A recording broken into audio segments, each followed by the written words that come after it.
We're going to talk about a very touchy subject. It might trigger a lot of people, but it's very important.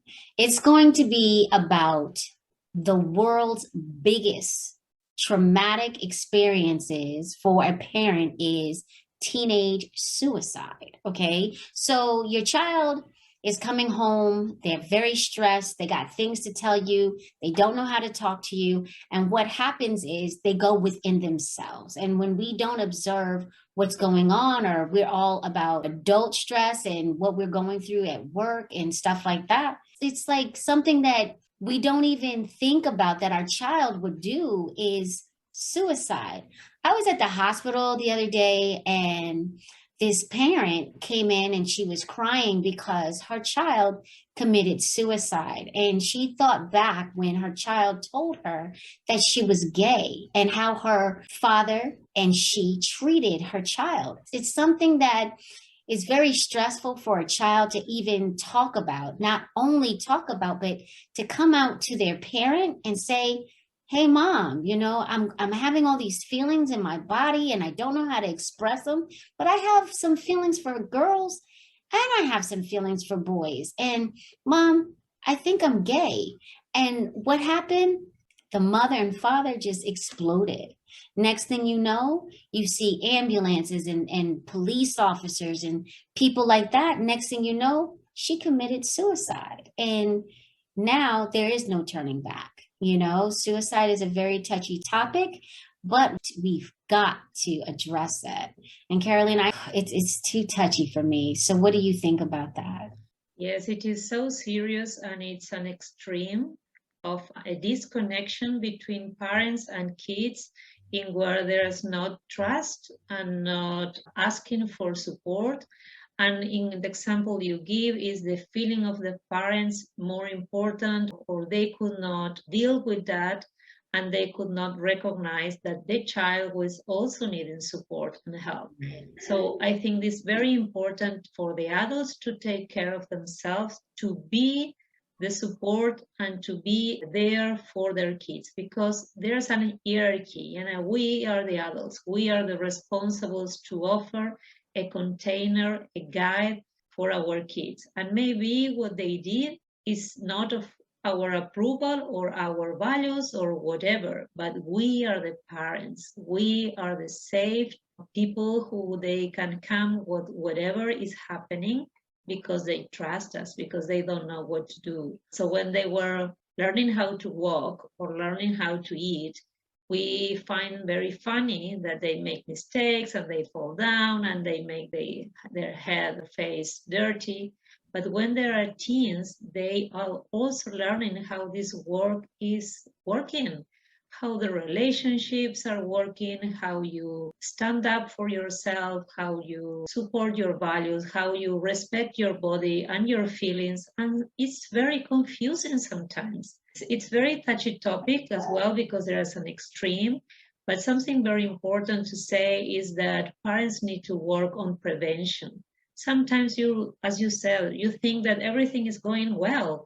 Your kid is at school and coming in and out of the house and you're working and everything looks sometimes okay, but there's no deep moments to connect, to know how we are feeling and how we are doing, or what are the topics that preoccupied our mind and we find difficult.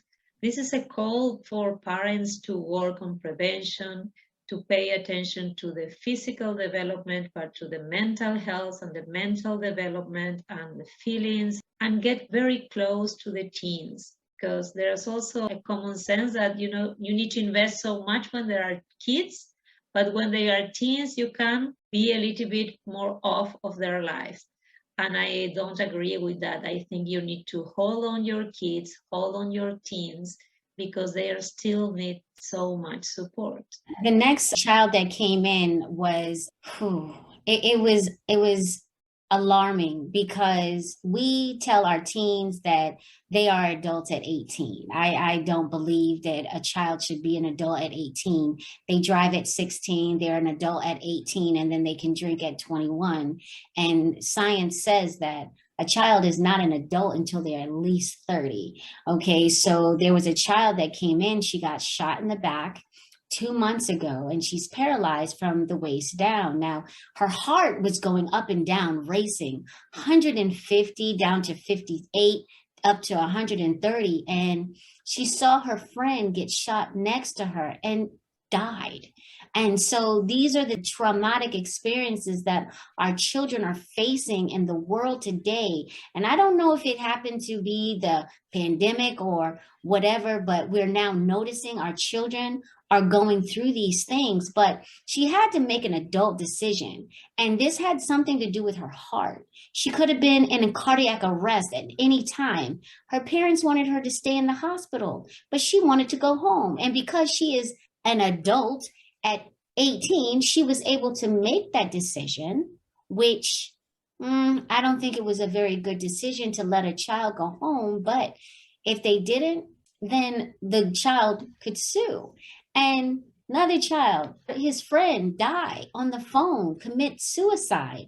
Again, we have children going through these stories and these things that need to be told and needs to be expressed, and you need to hold them and let them cry, but they're holding on and either making adult decisions, witnessing death in their eyes, or they're committing suicide on their own.